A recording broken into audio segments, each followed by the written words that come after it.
Hey there! If you're looking for a fun and easy way to earn rewards, including cash and prizes, check out the link in the video description. Vermont has become the first state to enact a law holding oil firms financially responsible for climate damages, after the Republican governor, Phil Scott, allowed it to pass without his signature late on Thursday. Modeled after the Environmental Protection Agency's Superfund program, the Climate Superfund Act directs the state to charge major fossil fuel companies potentially billions of dollars to pay for climate impacts to which their emissions have contributed. It is expected to face legal challenges from the industry.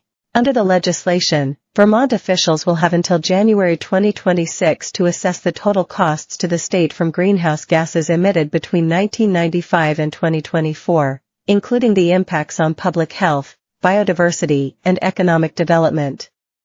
They will then use federal data to determine how much to charge individual polluters for those harms. Climate advocates celebrated the passage of the law, which won supermajority support in the state legislature from Democrats and some Republicans.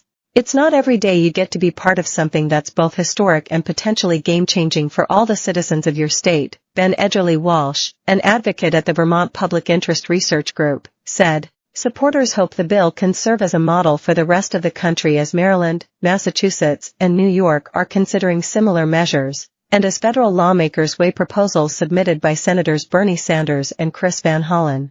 Vermont is among the most quickly warming states in the U.S., and has been pummeled by climate disasters in recent years. Last year, floods wreaked more than $1 billion in damages. In a note to the state Senate secretary on Thursday, Scott said he understood the desire to seek funding to mitigate the effects of climate change that has hurt our state in so many ways. But though he allowed the bill to pass, the governor said he was concerned about the costs of the bill to his small state. Instead of coordinating with other states like New York and California, with far more abundant resources, Vermont, one of the least populated states with the lowest GDP in the country, has decided to recover costs associated with climate change on its own, he wrote.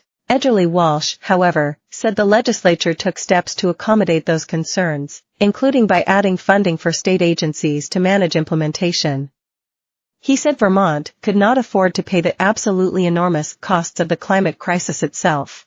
The American Petroleum Institute, the largest oil and gas lobby group in the U.S., sent a letter in March to Vermont lawmakers opposing the bill, claiming it retroactively imposes costs and liability on prior activities that were legal and violates equal protection and due process rights by holding companies responsible for the actions of society at large. Sign up to Down to Earth, the planet's most important stories.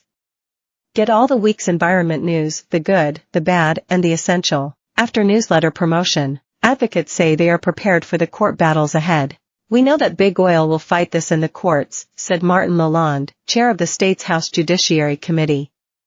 But, as an attorney myself, and having worked closely with many legal scholars in shaping the bill, I believe we have a solid legal case. The law's passage indicates an increased demand for climate accountability, said Cassidy DePaula, spokesperson for the Make Polluters Pay campaign, which is backing climate superfund bills across the country. Vermont is just the beginning, she said. The tide is turning, and the fossil fuel industry's reckoning is on the horizon.